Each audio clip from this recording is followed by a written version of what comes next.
Today, Matt Walsh Show, we'll take a closer look at the story of the white woman who was set on fire while sitting on a train by a black man with 72 prior arrests. How and why was this man still walking the streets? Who's responsible? And what can we actually do to stop this madness? We'll discuss. Also, changes are coming to the SNAP program. Able-bodied adults with no kids will no longer be eligible, and they're not happy about it. Plus, a school board meeting opens with a Native American rain dance. It's as cringe as it sounds. We'll talk about all that and more today on the Matt Walsh Show.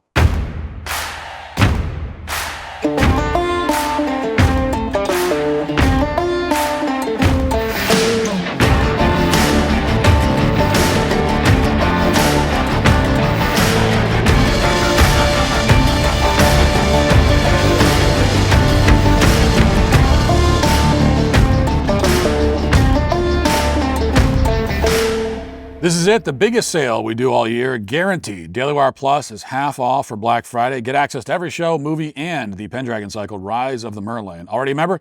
Gift it and save. Go now to dailywire.com/subscribe. Launching your own business is pretty much on everybody's bucket list, but most people don't actually take the time to pursue it. Stop making excuses like, I don't have the skills or I can't do it alone. Take some action today and get started with Shopify. They've got the tools. You just need to take the chance.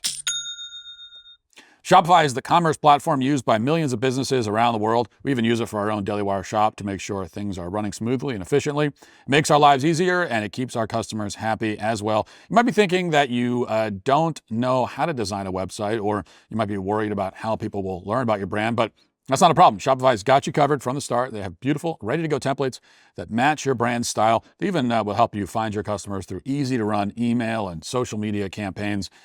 And if you need a hand with everyday tasks, their AI tools created specifically for commerce can help enhance product images, write descriptions, and more. Plus, their award-winning customer support is available 24/7 to share advice if you ever get stuck. Turn those dreams into and give yourself the best shot at success with Shopify. Sign up for your $1 per month trial and start selling today at shopify.com/Walsh. Go to shopify.com/Walsh, shopify.com/Walsh. At 9:24 p.m. on November 17th, a 26-year-old white woman named Bethany McGee was sitting on a seat in the middle of a Chicago Transit Authority train car. She was looking through her phone, not paying much attention to her surroundings. At the same time, a 50-year-old black man named Lawrence Reed, who had 72 prior arrests and 15 prior convictions, including 9 felony convictions for crimes including arson, aggravated battery, drug trafficking, was seated at the far back of the CTA car. Now, to give you a sense of the distance between these two passengers on the train, in this image that you can see here, the woman is circled on the right and Reed is circled on the far left at the bottom of your screen. So they're not far away from one another. And in case it's not clear, the woman is seated with her back towards Reed. So she's completely defenseless. And before long, Reed stands up, walks towards the woman, and begins pouring gasoline all over her body. He had purchased the gasoline just 20 minutes earlier from a local Citgo station. Although the woman was able to briefly fight Reed off, he managed to ignite the bottle of gasoline in his hand using a lighter, run towards the woman, and set her on fire. He then watched from across the CTA car as her entire body was engulfed in flames. The woman attempted to roll around on the ground to extinguish the flames before exiting the car when it pulled to the station. She then collapsed on the platform, gravely injured, with burns to her face and her body. She ultimately went to the hospital in critical condition, where she's now expected to remain there in the hospital for several months. Lawrence Reed casually walked away, as if nothing at all had happened. When detectives arrested Reed the next morning, they read him his rights and began transporting him back to the station for questioning.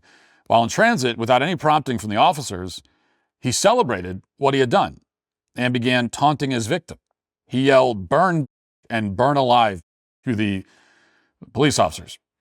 So put another way, just 3 months after a young white woman named Irina Zarutska was murdered on public transit by a black man with more than a dozen prior arrests who attacked her from behind while she was using her phone, left her for dead, and taunted her after the fact, yet another young white woman has been violently assaulted on public transit by a black man with an even longer rap sheet who also attacked her from behind while she was on her phone and who also taunted her after the fact. This is a story of black on white violence that you've almost certainly heard by now. We briefly mentioned it last week. but it merits a much more in-depth discussion than it's received in the national media. Already, for the most part, mainstream outlets have moved on. Now we know that if a white man had violently attacked a black woman on the train for the second time in 3 months, of course, all of these outlets would be encouraging rioters to level the entire city of Chicago within 24 hours. Not that the encouragement would probably be necessary. But as it stands, you can go to CNN's website and search the name Bethany McGee, and you will not find a single result. To the extent that this case is receiving coverage at all, it's mostly from local news stations who are eager to inform us that Lawrence Reed is suffering from some kind of mental illness. So really, he's the victim here. Watch. Judy, Lawrence Reed has at least 14 criminal cases in Cook County going back to 2017, 6 of which are battery charges. Records appear to indicate that he may be homeless and suffering from a mental illness of some sort, something that was clear to see for anyone inside yesterday's initial court hearing. The question we asked today is, what does this mean for his case going forward? Speaking after yesterday's court hearing, federal investigators were unequivocal when it came to their description of the man they say set a 26-year-old woman on fire on the CTA's Blue Line Monday night. Lawrence Reed had no business being on the streets, given his violent criminal history and his pending criminal cases.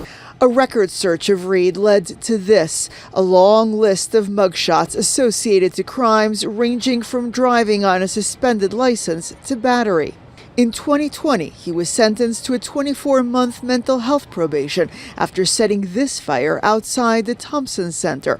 And just a few months ago, in August, he was placed on electronic monitoring after he allegedly struck a social worker while being held in the McNeil Psychiatric Hospital in Berwyn. In court yesterday, Reed's erratic behavior included yelling several times, "I plead guilty," while also insisting he would represent himself, raising the question whether his competence could make it hard to secure a conviction. I'm not aware of him ever being declared mentally incompetent in connection with any of the other extensive criminal history. It's almost beyond parody. I mean, if the crime wasn't so horrific, you'd have to laugh at this. So the career felon lies in wait on a train car. He deliberately attacks the most vulnerable white woman he can find on the train, a woman who's completely defenseless and unaware, and then he runs away, demonstrating a clear awareness that he had just committed a crime. And then when he's caught, he mocks the victim. When he's brought before a judge, he admits that he's guilty, just like he was guilty of all those other offenses that he had committed, all the other times that he assaulted people and set things on fire. So he admits that he's guilty. And after all this, we're supposed to conclude that really he's just unwell. He's got some kind of horrible brain disease. In fact, the disease is so bad that we might not even be able to put him on trial. We might just have to sentence him to 6 months of therapy and cut him loose again. Wait for him to burn someone else alive. You know, who's to say? He can't possibly be evil. He can't possibly be just a horrible person. His guilty plea can't possibly be legitimate. He must be sick. No, that's got to be it. Now, it's worth pointing out that we used to have public hangings in this country within 24 hours of arrest. If you got caught for a serious crime, even for, in some cases, non-violent offenses like spying, that's what would happen to you in the early days of this country. You'd be tried, convicted, executed. Within 24 hours, all this stuff would happen. Very prompt, very efficient. We used to be able to recognize evil people and evil behavior and punish it. But that's not what's happening anymore. And why is that? I mean, that's the question that really needs to be answered at this point. So let's try to answer it. We'll start by taking a look at the judge who just let Lawrence Reed out of prison back in August after he slapped a social worker so hard that he knocked her unconscious, cut the cornea of her eye, bruised her optic nerve, caused a concussion, and chipped her tooth. After that, he was let out of jail. And this is was a judge by the name of Cook County Judge Teresa Molina Gonzalez. Okay, that's the person responsible. 3 months ago, following his assault, prosecutors requested that Molina Gonzalez keep Lawrence Reed in prison because by that point, he'd already racked up more than 70 arrests and 15 convictions, and he just violently, brutally assaulted someone. And clearly he was a danger to everybody around him. Prosecutors told the judge, quote, "The defendant poses a real and present threat to the safety of, especially this victim, whoever else was working in the hospital that day, and the community as a whole." Electronic monitoring, the prosecutor said, could not protect the victim or the community from other vicious, random, and spontaneous attacks. But the public defender's office disagreed. They told the judge, quote, "Mr. Reed needs services. He does not need to be incarcerated for being mentally ill and acting in accordance with his mental illness." Now, that's an argument that is worth repeating. He does not need to be incarcerated for being mentally ill and acting in accordance with his mental illness. In other words, no matter what horrible things Lawrence Reed does, he shouldn't be incarcerated as long as his behavior is consistent with some mental illness that he's acting in accordance with. According to the public defender's office, the safety of the public is irrelevant. That's really what they believe. The safety of innocent people, totally irrelevant. What matters in their view is whether a psychiatrist was willing to write you a get-out-of-jail-free card.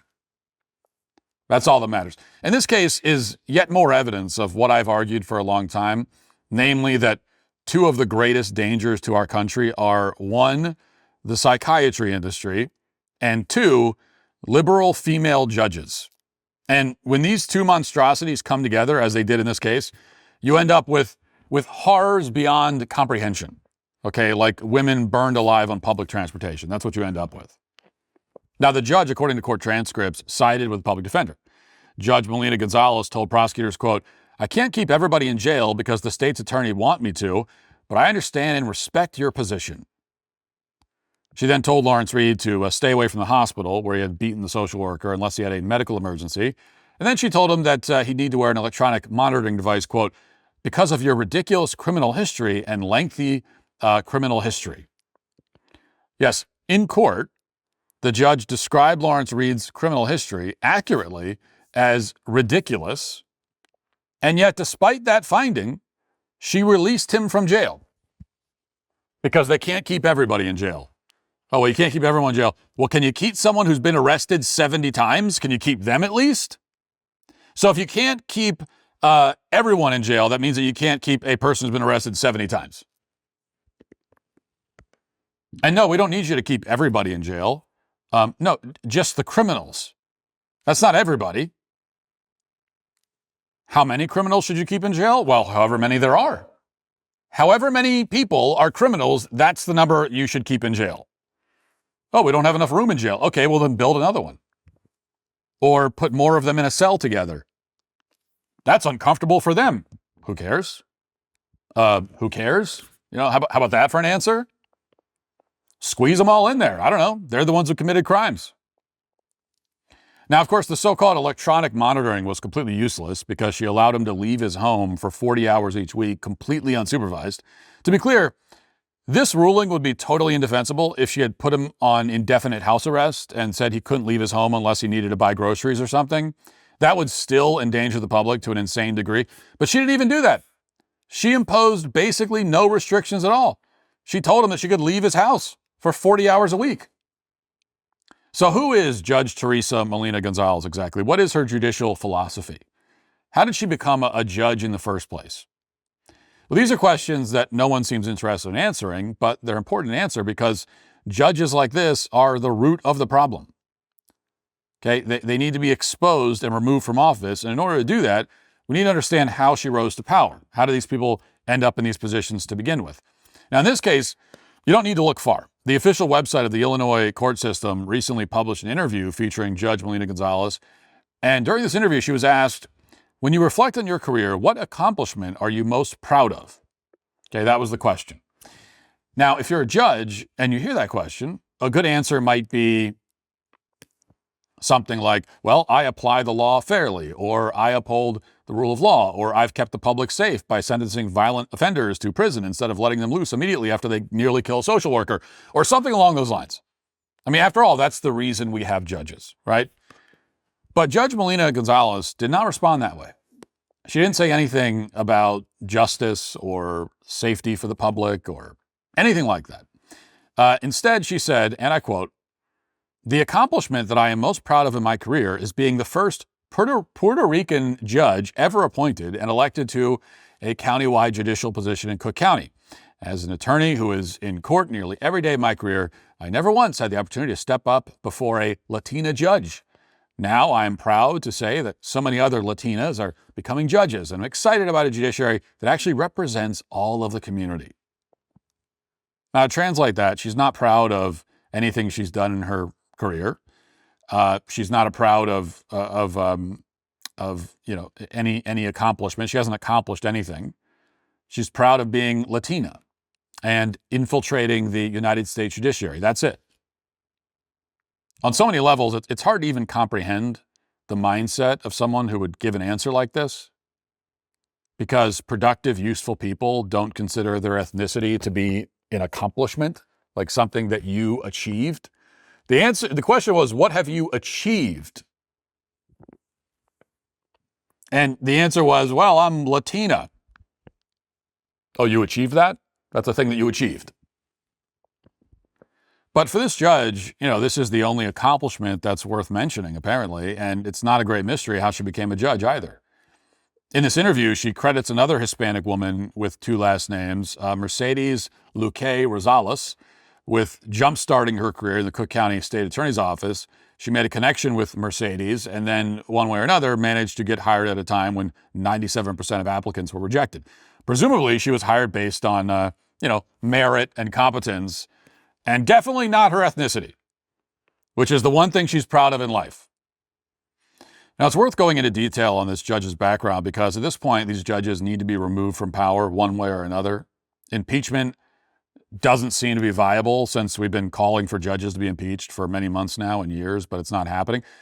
There is, though, an alternative solution that could actually be productive. Okay, this is something that can be done. And that is to change sentencing law so that judges don't have any discretion in sentencing in these kinds of cases, or at a minimum, so they don't have discretion in sentencing repeat offenders anymore. Okay, a judge should not have the right or the power to take someone who's been arrested 70 times and put them back on the street. Okay, I don't care about any fancy robe you wear, doesn't matter.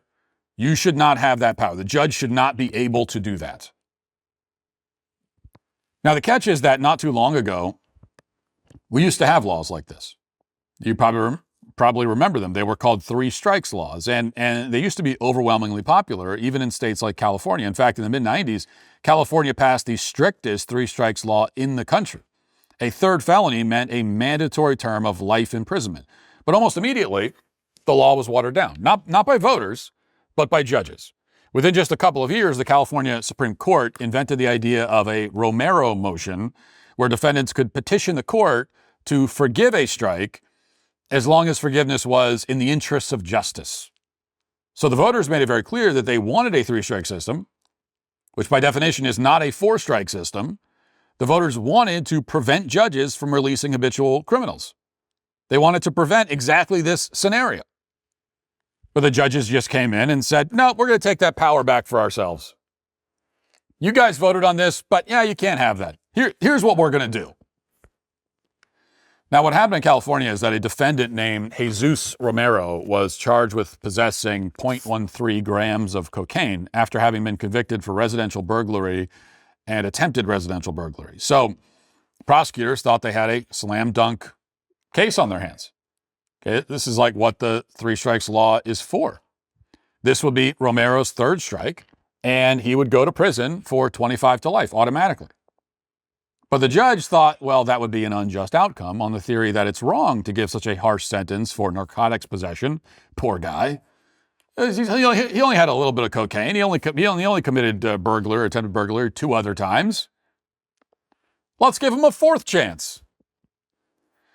So he told the defendant he could plead guilty in exchange for the judge dismissing one of his strikes. And somehow the California Supreme Court upheld this arrangement. Now, of course, the big problem with the logic here is that the defendant voluntarily possessed the narcotics after he had already committed 2 serious felonies. and been convicted for them. So he already committed 2 crimes, either one of which by itself should have resulted in a sentence of 25 to life in a sane society. Okay, burglary should be a life sentence. You break into someone's home to steal from them, you should just go to prison forever, and that should be the end of it. But he did it twice. He robbed people in their homes. And then after those convictions, he was on notice that any additional felony would mean 25 to life sentence. He knew this. He knew the risk he was taking by committing another crime. Okay, he knew that by possessing that cocaine, he could go to jail forever, and he did it anyway. Somehow he still lacked the impulse control to refrain from breaking the law one more time. Most of us can go our entire lives and never commit any felonies. He couldn't limit himself to 2. And so this is not someone who you want to share a society with under any circumstance. He has failed a test that no worthwhile citizen would ever fail. And that's what these laws are about. It's pretty simple. If you cannot manage to refrain from committing crime after crime after crime, we're done with you. We don't need you in society. You had your chance, you had multiple chances, and now you're gone. And part of the reason for that law is that we recognize exactly what we're seeing in cases like what happened in Chicago. That these criminals, these habitual criminals, they keep committing crimes, The crimes tend to get worse over time. And so either you cut it off in the interests of justice and safety, or you just let them keep committing crimes until they do something so horrendous that you have no choice but to put them in jail forever. So California Supreme Court, they disagreed with the 3 strikes law. So almost immediately, the 3 strikes law was watered down. And then the propaganda began. Corporate media outlets complained about criminals who were supposedly being sentenced to life imprisonment for relatively minor offenses like stealing golf clubs. So California voters changed the law again, so that the 3rd strike has to be a violent felony. And then they changed the law once more to reclassify many felonies, including drug-related felonies, as misdemeanors, so they wouldn't count as strikes. And to this day, California's 3 strikes law is still being weakened by the courts.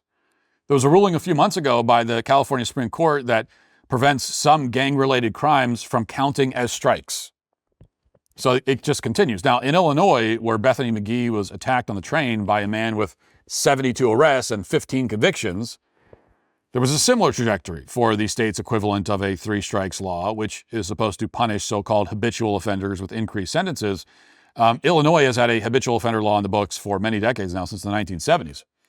But obviously, habitual offenders aren't actually being punished with any meaningful sentence. I mean, if they can get convicted 15 times, knock somebody unconscious, and then get out of prison immediately, then this law is not working.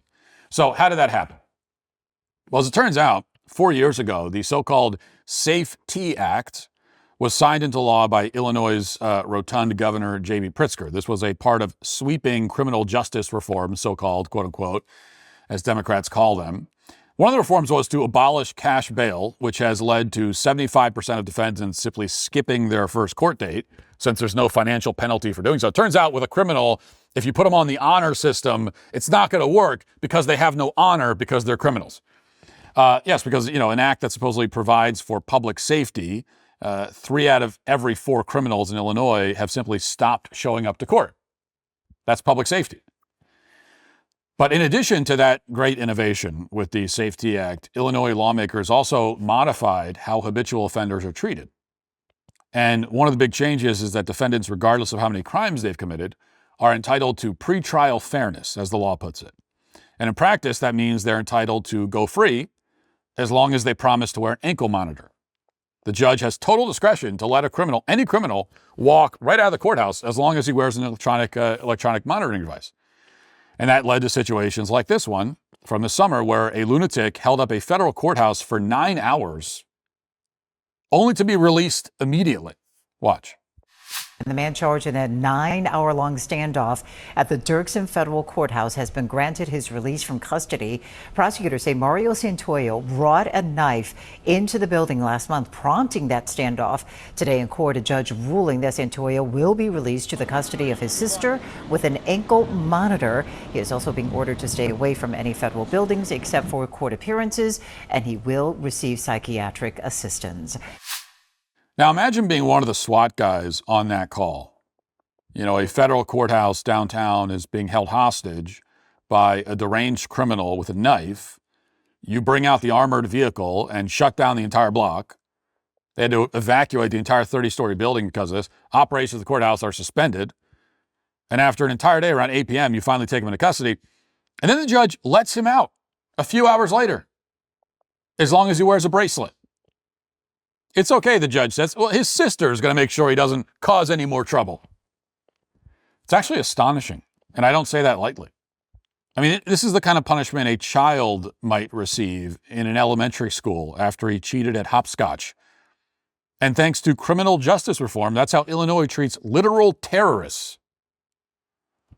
Now, one point that needs to be made here, now that I think of it, is that Lawrence Reed almost certainly had far more than 72 arrests and 15 convictions before he lit that woman on fire on the train. Those are just the arrests and convictions we know about. I mean, almost certainly he had many more arrests as a juvenile that have been expunged or sealed. We really have no idea. On top of that, how many times have police officers detained him without any charges being filed? Again, no one has any idea.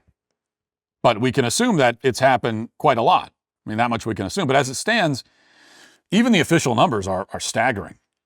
The man who killed Irina Zarutska on the light rail had more than a dozen prior arrests. The man who killed Logan Frederico as she slept had 39 prior arrests.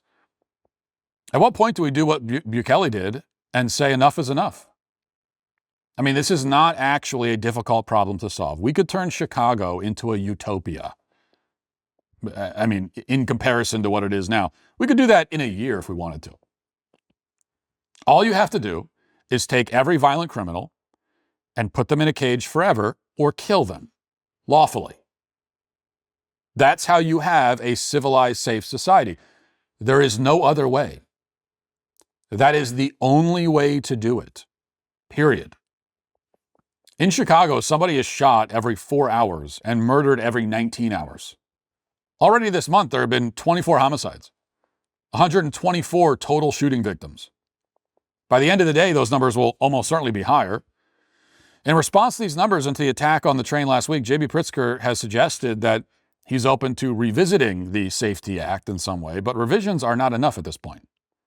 We need laws, ideally at the federal level, that strip judges of all discretion when it comes to repeat offenders. Okay, these judges cannot be trusted. A lot of them are, talk about mentally ill, a lot of them are psychotic. And we need a return to the three strikes laws of the 90s. You know, the laws that prevent judges from clawing back any of that power. But most of all, we need to see some kind of meaningful professional consequences for judges who let violent criminals go free.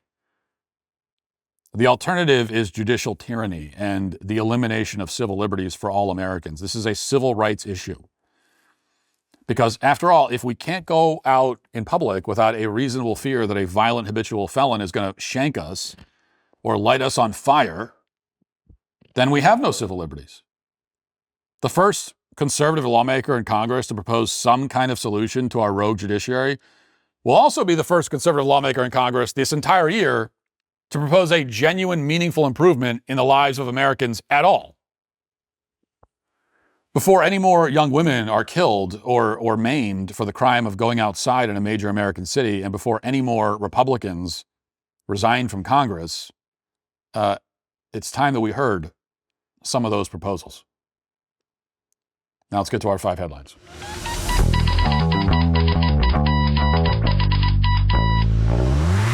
The holidays will be here before you know it, and for many families, that means excitement and a little stress. Between gifts, travel, and higher prices, it's easy to feel overwhelmed, especially if you're already relying on credit cards to cover the basics. If you feel the debt is piling up, you're not alone, but here there is help. with American Financing. If you're a homeowner, you might have considered reaching out to American Financing, but hesitated because you don't want to give up your low mortgage rate. That's why American Financing created the Smart Equity Loan, a simple and smart way to get your finances back on track without giving up your low mortgage rate. The Smart Equity Loan offers a fixed rate, so you'll have one predictable monthly payment. It lets you use your home's equity to pay off high-interest debt, free up your cash flow, and still keep your existing mortgage intact. There are no upfront fees to find out if you qualify, so call American Financing today, 866-569-4711. That's 866-569-4711, or visit americanfinancing.net/Walsh. When you prioritize your health, you're investing in your ability to show up fully, think clearly, and stay resilient through whatever life throws your way. Take charge of your health with Armra Colostrum. Armra Colostrum taps into nature's original superfood, packed with over 400 bioactive nutrients that strengthen your gut and boost your immune system from the inside out. Unlike probiotics that only address one piece of the puzzle, colostrum strengthens your entire gut wall system, easing bloating and supporting healthy digestion. The result is a stronger immune system, healthier metabolism, and noticeable improvements in your hair and skin. It's the secret that elite athletes have relied on for years to boost performance and speed up recovery. We've worked out a special offer for my audience. Receive 30% off your first subscription order. Go to armra.com/Walsh or enter Walsh to get 30% off your first subscription order. That's armra.com/Walsh. Well, we've discussed the SNAP program quite a bit on this show for good reason. Some changes are coming to the SNAP program, the EBT program, changes that have made some food stamp recipients or former recipients now very upset. Listen. Government officials say if you are 18 to 65 years old, you don't have a disability, you don't live with kids under the age of 14, and you don't work at least 20 hours a week, you'll likely lose your SNAP benefits. Some people on SNAP tell me they don't know if they'll have enough money to afford groceries. That's some bull. Nelson Scott is on the verge of losing access to the Supplemental Nutrition Assistance Program, or SNAP. He is 38, not disabled, doesn't have any kids, doesn't go to school, and doesn't have a job. Those are just some of the reasons he is no longer eligible for SNAP benefits. How much did SNAP help you? It helped me a lot. I get $292 a month. The U.S. Department of Agriculture crackdown is led by President Trump, who signed the One Big Beautiful Bill into law in July. The government shutdown stalled the November 1st deadline for implementation. However, these changes are still coming up. We help Signe Anderson is a senior director of nutrition advocacy with the Tennessee Justice Center. Because of rules like this, we can see individuals that are going to be forced to skip meals. She points out senior citizens and children between the age of 15 and 18 will be most impacted. Rick Williams is a conservative political analyst. A 15 or 16-year-old can take care of themselves at home while you go work. There's no reason you can't be working. There are plenty of jobs out there. Scott tells me as a convicted felon, getting a job isn't easy. I will get one if y'all give me one. Y'all be felony friendly and hire us. Okay, so you're having trouble getting a job because of your criminal record. Well, Nelson, that sounds like a you problem. That sounds like a problem that you're having. That sounds like a problem that is not our problem, but is your problem. Okay, maybe that's why you shouldn't commit crimes in the first place. Even though, like, actually there are plenty of jobs you can get, even as a felon. Not good jobs, but you can get the jobs. But think about this. So this guy, he went out, committed a crime or crimes, however many crimes he committed, I don't know. And now as a consequence, he expects that we will feed him for the rest of his life. So his reward for committing crimes is he expects free food forever. That's the deal that he demands, and it's the deal that he has enjoyed up until now. Now, the Trump administration is obviously totally right about all of this. I think there should be many more cuts to the SNAP program. I think that the whole program should be scrapped, really. But certainly this is a bare minimum reform that should be put in place. And I guess is being put in place. If you are an adult, able-bodied, not elderly, and you have no kids, then there is absolutely no reason why you should be getting any help from the taxpayers at all. There's no reason why you should be getting any handouts from the taxpayers at all, period.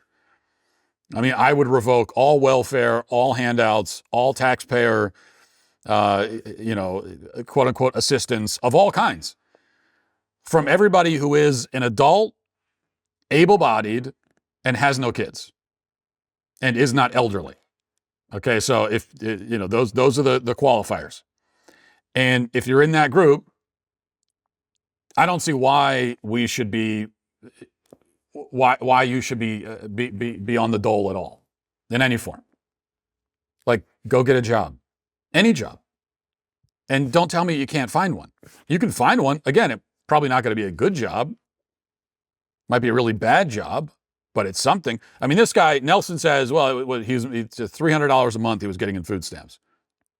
This guy's 38 years old, has no physical disabilities, no other responsibilities in his life. He only has himself to look out for. You're telling me you can't get a job that will pay you at least $300 a month? Like, you could set up a lemonade stand and make that much. I mean, like anything. If you're willing to put in any effort at all, you'll make $300 a month. So this is someone who wants to put in no effort towards his own life at all. He wants to do nothing at all for himself and be provided for. And obviously, we should not be cooperating with that. Now, it's when you have kids, it's more complicated, right? Because when you have kids and like you fall in hard times, you can't just take any job.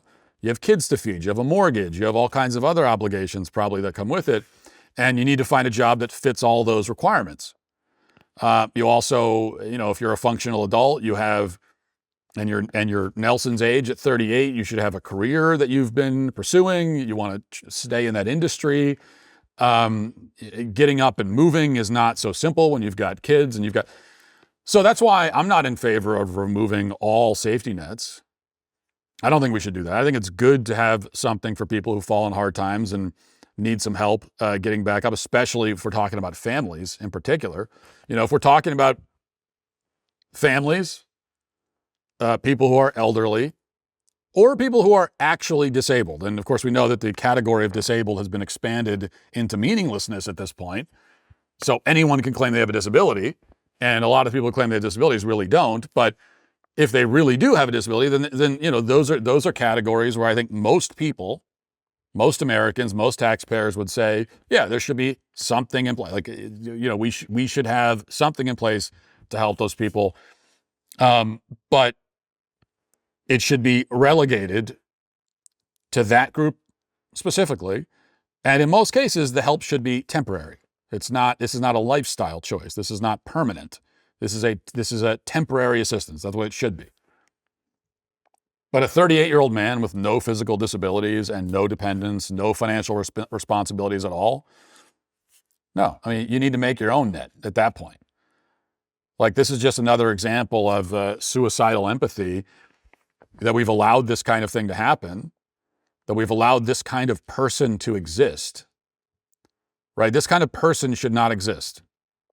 Not that he should be dead. I'm saying this is like a grown man, able-bodied, who just doesn't work, right? That is not that he's like temporarily unemployed. Again, that's people become unemployed, they lose their jobs. That's one thing.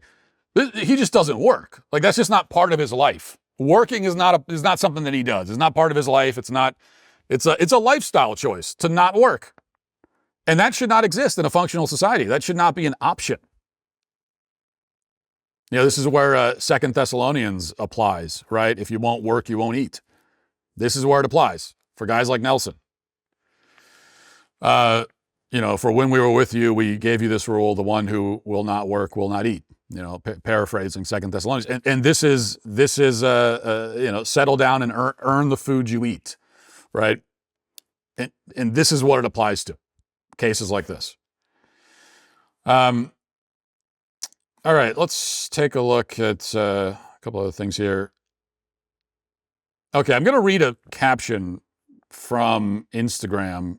This was posted on Instagram. The caption is, "The Garden Grove Unified School District opened its Board of Education meeting last night with a traditional Native American dance performed by Baak Garcia, a Bolsa Grand High School graduate. The presentation was held in recognition of Native American Heritage Month. District officials noted that the segment was included as part of ongoing efforts to acknowledge the history and cultural traditions of Native American communities. Okay, so this school district went beyond the kind of like standard cringe land acknowledgement, the cringe acknowledgement. As, we're going to acknowledge how cringe we are, which is basically what a land acknowledgement is. But they upped the ante, and they invited some alleged Native American dude to the meeting to have him perform his traditional dance. And here's what that looked like. Watch.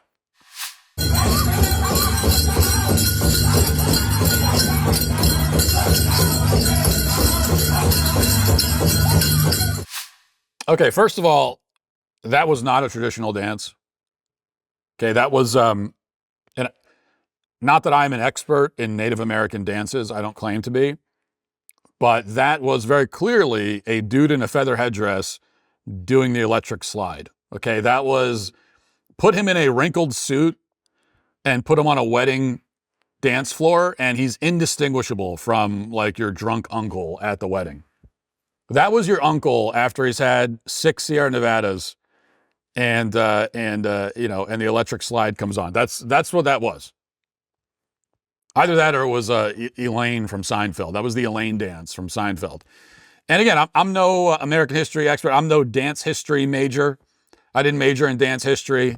I'm no dance historian, but I think I clocked about 5 different modern dances in that traditional Native dance. I think, so the electric slide, the running man, a couple of Michael Jackson moves in there, the crip walk, he's doing a crip walk. And we're supposed to believe this is all traditional. We're supposed to believe that the Chumash tribe or whatever, some tribe in the Pacific Southwest in 1832 was out there before a battle doing the Cupid Shuffle. That's what we're supposed to believe. After they raided a neighboring tribe and killed and tortured all the men and kidnapped the women and children, they celebrated around the campfire by doing a Cupid Shuffle. That's what we're supposed to believe. Now, it's very obvious when you watch these kinds of things, like in particular, especially this one. This guy's just making it up as it goes along. I'm guessing, I don't know if he lied on his resume and he got into this Native American dance troupe and they, and it was time for the big dance, and maybe the guy, like maybe he's a backup dancer and someone called in sick and they had to just throw him in there. And he panicked. He was just making it up. Did the best he could. And when I constantly make fun of this kind of cringe nonsense, I think it should go without saying. It's not because I have anything against Native Americans, so-called Native Americans. Now, as you know, as I have stipulated, I think it's important to stipulate the actual Native Americans were not these people. The actual Native Americans are white Europeans. They are the ones who are native to the country of America, to the United States of America. But, just using the common term for the sake of discussion, so Native Americans, I have nothing against them. Someone today posted something, I posted this on X, and somebody responded and said, why does he hate Native Americans so much? It's so weird. Why does he have this grudge against Native Americans? I don't. At all. Actually, I'm legitimately fascinated by Native American culture. That's the irony here. As I know I'm a little hard on them sometimes, but I'm fascinated by the culture. I really am. I can't tell you how many Native American museums and festivals and historic sites we've been to with our kids because they also love that stuff. You go into my house right now, to my living room, and there's 10 books on the subject and on our bookshelf. I'm genuinely interested in it. How could you not be? It is fascinating. The fact that there was this whole world, right? This whole other world, this alien world, this primitive civilization, separated from the rest of the world, isolated in this hemisphere for tens of thousands of years and kind of developing on its own. And then the modern world at the time in the 1500s, late 1400s, early 1500s, this advanced civilization stumbles on to this world that's living 5,000 years in the past, and there's this clash of civilizations that lasted for hundreds of years. I mean, that's an incredible story. It really is. And I mean, here you still had hunter-gatherer societies, the most advanced societies in this part of the world, back the Mesoamerican tribes, the Aztecs and the Mayans and the Incas. They were as advanced as ancient Egyptians rather. So by the time that Europeans showed up here, the most advanced Native Americans had gotten to where the ancient Egyptians were, like 3,000 years before that.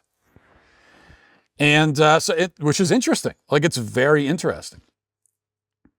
And it was like going in a time machine. It's one of the only, the only kind of real life example of someone using a time machine. It's when the European explorers got onto ships and came here in the 1500s. It's the closest thing to a time machine that we've ever seen. And these were warrior cultures, which I respect. The people that lived here for the most part were, these were strong, brave cultures. I mean, this is not, the noble savage myth takes it way too far. But it is also true that these were warrior cultures, and there was a huge emphasis on being strong and brave and manly. So there's no contempt for me towards Native Americans. I'll tell you what I have contempt for. I have contempt. I have a lot of contempt. I have deep contempt for the relentless campaign to make Americans feel guilty for the fact that we conquered this land fair and square and built the greatest country on earth on it. I have contempt for that. I have contempt for all these endless rituals meant to show regret and remorse and deference to the side that lost the war. Again, lost it fair and square. Because these were warrior cultures. And this is the law that they also lived by. If you can have it, if you can take it. If you want land, you got to take it. And if you can take it, you can take it, and it's yours. And if you can defend it, it will stay yours. And if you can't defend it, it's not yours anymore. That's the way the world worked. That's the way it worked here. So Europeans came here, played the game by those exact same rules, and they won. And that's it. And the other thing is that these rituals, they are so insulting to both sides, by the way.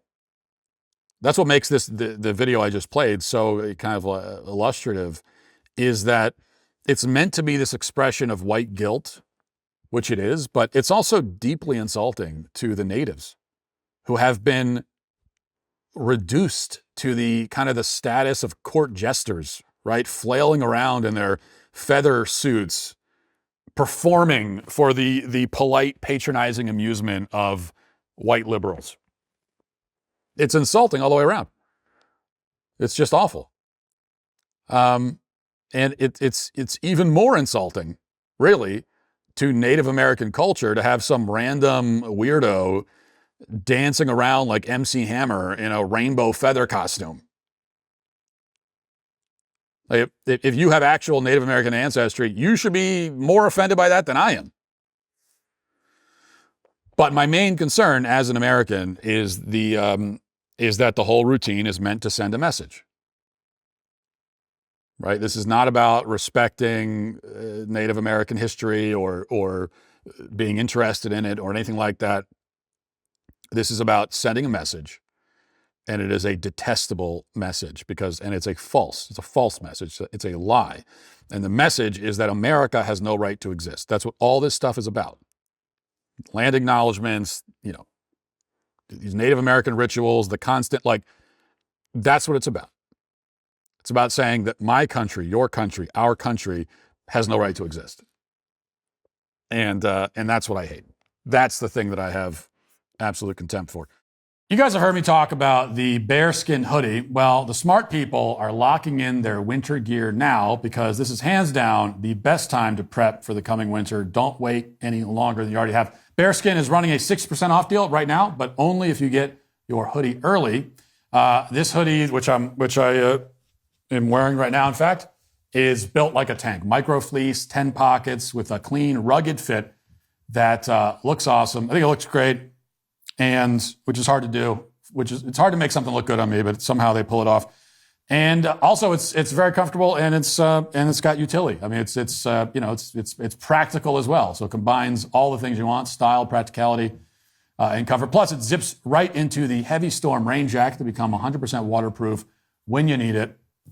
Now, as you can see, I'm, as I said, wearing my bearskin hoodie right now. And if you want to get your own bearskin hoodie, I mean, if you're inspired by how dashingly handsome I look in this, then do yourself a favor. Text the word Matt to 36912 to lock in your 60% off. Again, text Matt to 36912.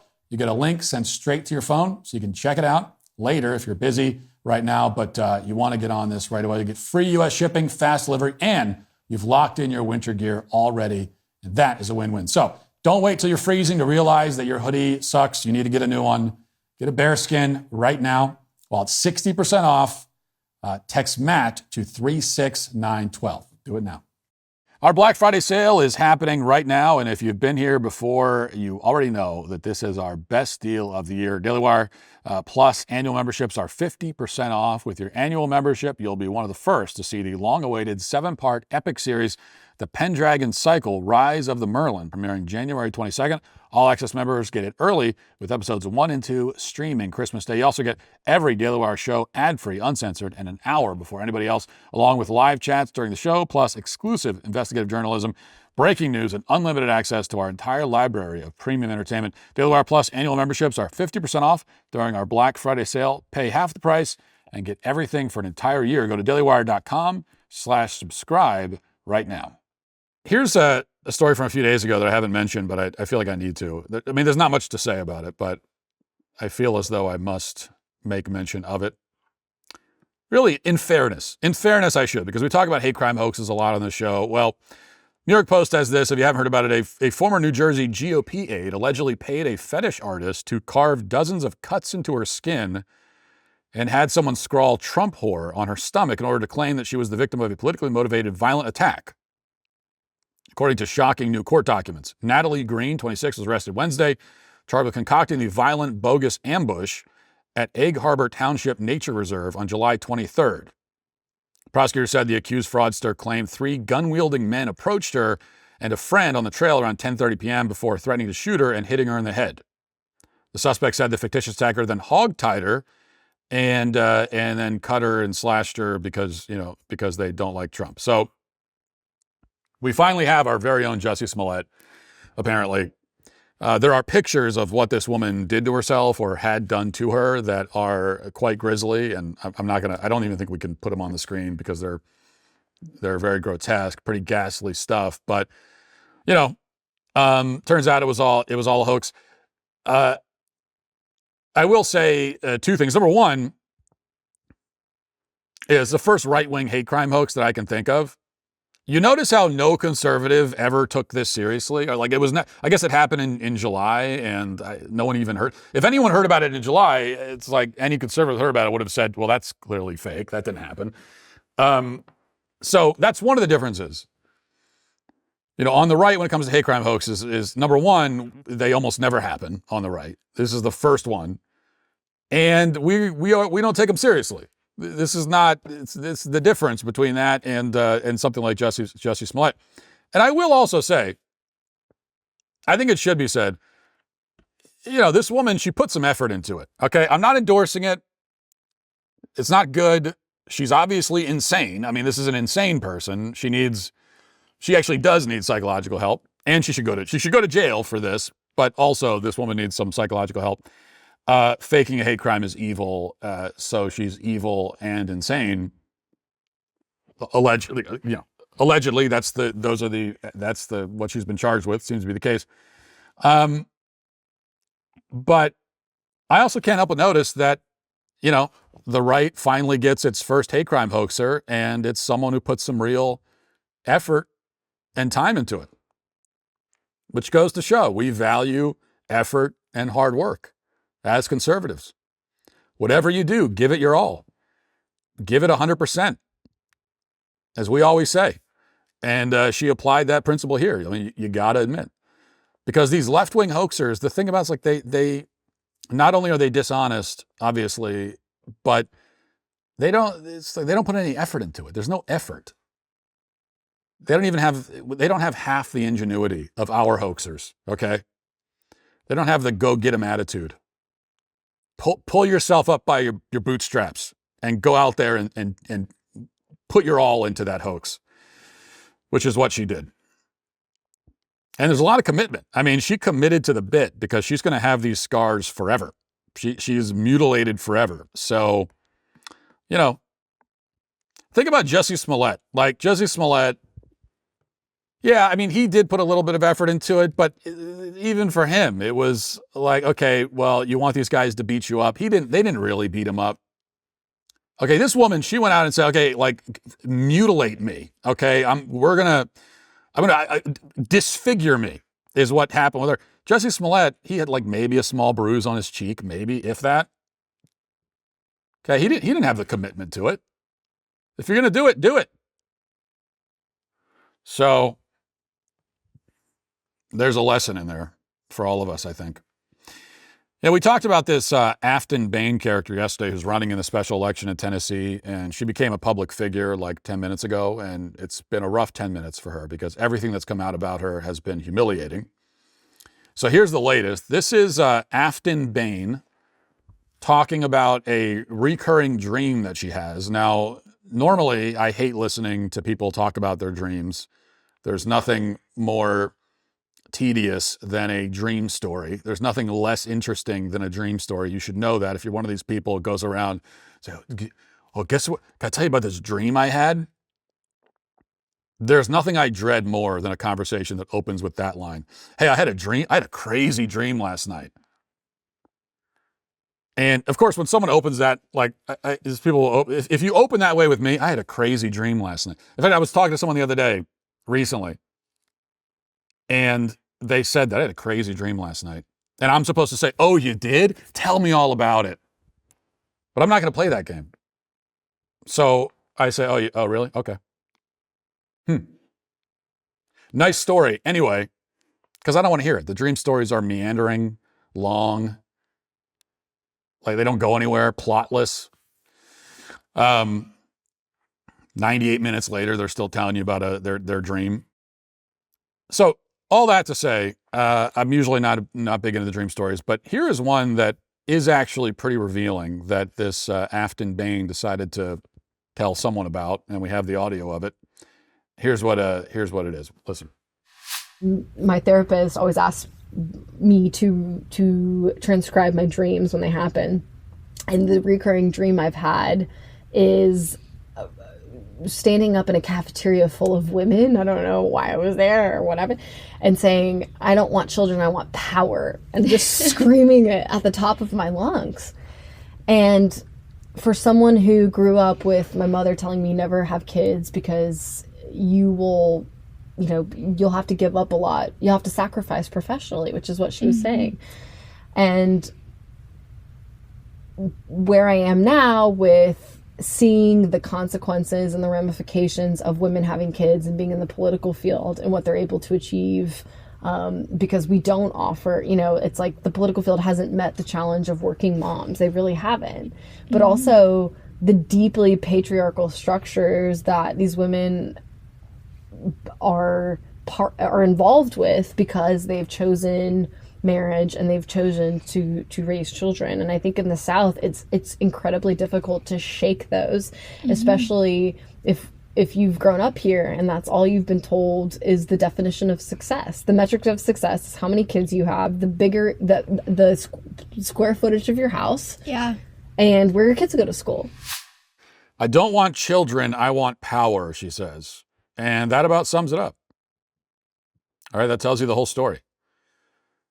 And before we get to that, I think the first lesson here is, once again, that therapy is totally worthless. Therapy usually does more harm than good. Because why is your therapist telling you to transcribe your dreams? Okay, your dreams don't mean anything. I got news for you. If you're sitting around, you have a dream, you're like, what did that mean? What is it? What does that mean? What is the dream? It doesn't mean anything. Okay, it's just random synapses in your brain firing. It doesn't mean anything. It does not mean anything. You're wasting your time sitting around looking for no, there's nothing prophetic. Okay, nothing. It doesn't mean anything. That's what your dreams mean. Nothing. So it's a waste of time, but that's all that therapy really is. It's a waste of time. Narcissistic, self-involved people like Aftyn, Behn go to therapy so that they have an excuse to talk about themselves incessantly, which is also all they talk about when they're not in therapy. But they spend the whole time like diving into their own egos, their own psyche, trying to find the depths and nuances, right? Plunge the depths of their inner life. And it turns out that there's no depth at all. There's nothing going on there. These are shallow, ridiculous people. And it's really not any more complicated than that.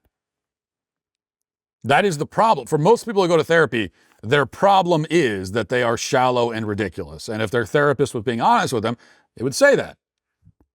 They would listen to them tell their whole story, and then at the end they would say, okay, well, I think I've identified your problem. You are a shallow, ridiculous person.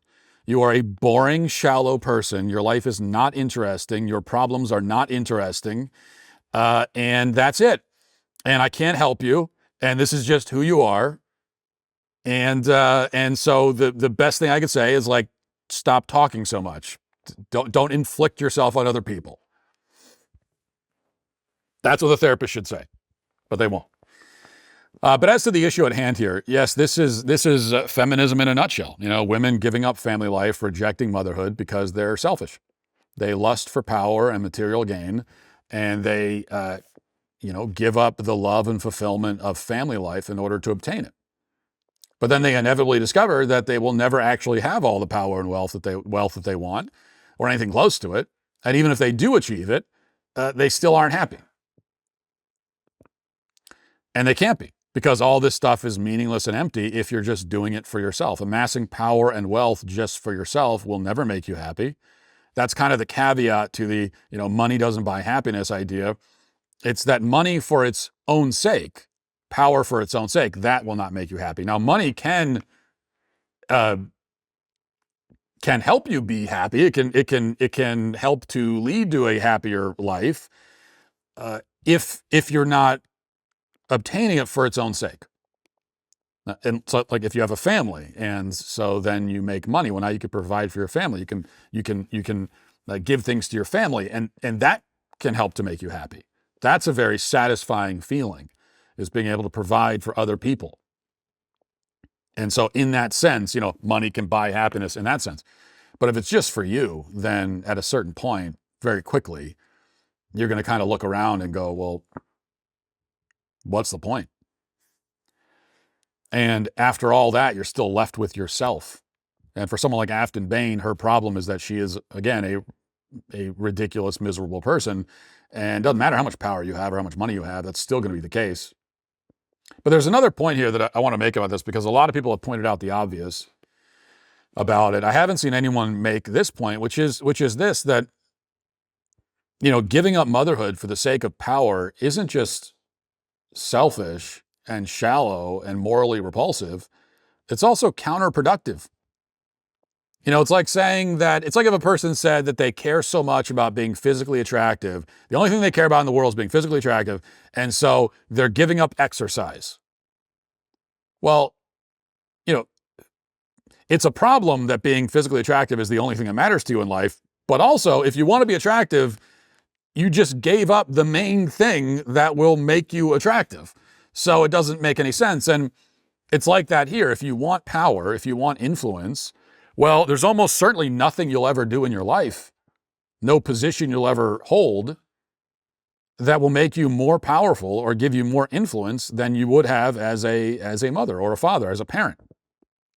Now, that's not a good reason to have kids. Okay, don't get me wrong. You should not have kids because you want power and influence. That would be a very weird reason to go have kids. But it is simply true that having kids gives you power and influence over the future of this country in a way that almost no other job or position ever could. As a mother, you are shaping the lives, the souls, the minds of your children. And nobody will ever have more influence or power over your children than you do. And then your children will go out and have their own lives. And their own children. And no one, I mean, you and the father, like between the parents, no one will have more influence or power over your children than you. And then your children will go out, and again, they have their own lives, and then they have their own children. And the things that you do, the decisions that you make, will reverberate for generations. I mean, if you're a bad mother, your children's children's children's children will still be paying the price 150 years from now. And in some way, in ways that they won't realize, they won't know where that traces back to. But there's a good chance if you're a bad mother, that sends your children off on a course that will have reverberate for decades and decades and even centuries.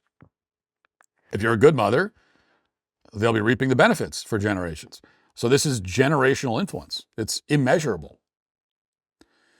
Now, on the other hand, if you go off and become some corporate middle manager somewhere, do you understand how little power and influence you actually have?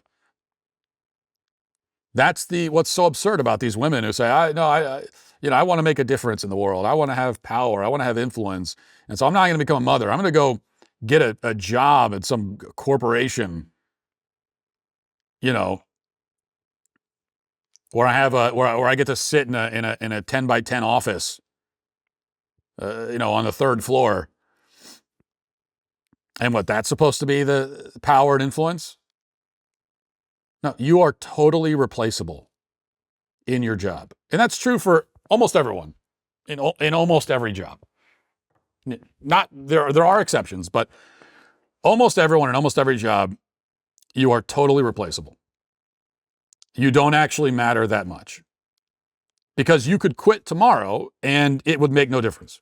You could quit tomorrow and they'll find someone else to do whatever it is you do, and it won't matter that much. And nobody will even remember a week from now that you ever even worked there. And then if you go off and become, a congresswoman? Who cares? I mean, do you understand how little power and influence people in Congress actually have? Most people in Congress, they'll be in Congress for years or decades, and it will be like they were never even there. They'll never do anything that matters. You could swap them out and put in a wax figure in their place, and it wouldn't make a difference. You could get rid of Congress and replace them all with scarecrows, and it would be the same. And now Congress, in theory, is supposed to pass laws, and that makes a difference. But for the most part, you're just voting along party line, and anyone can do that. It doesn't need to be you casting that vote. It could be just anyone. So, this woman, Aftyn Behn, she doesn't want to be a mother. She wants to be in Congress. Well, wow, good for you. So impressive.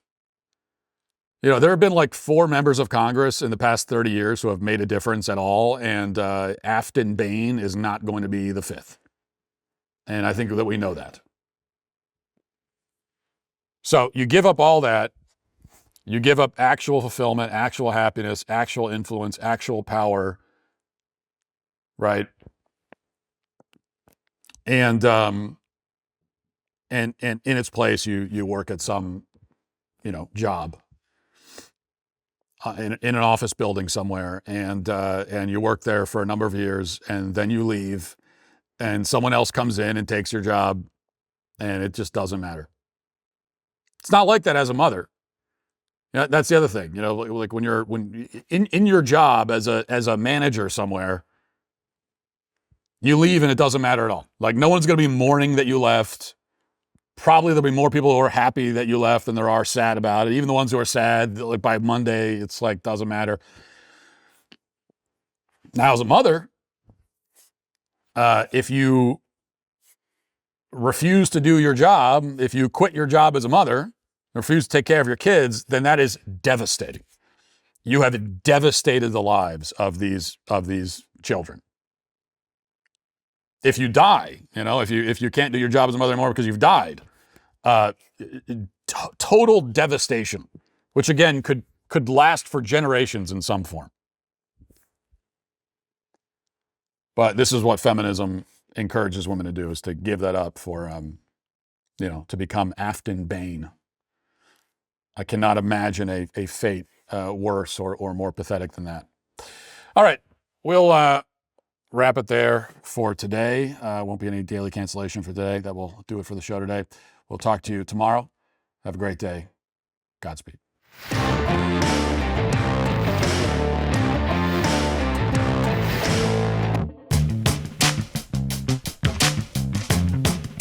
Hey there, I'm Daily Wire Executive Editor John Bickley. And I'm Georgia Howe, and we're the hosts of Morning Wire. We bring you all the news you need to know in 15 minutes or less. Watch and listen to Morning Wire 7 days a week, everywhere you get your podcasts.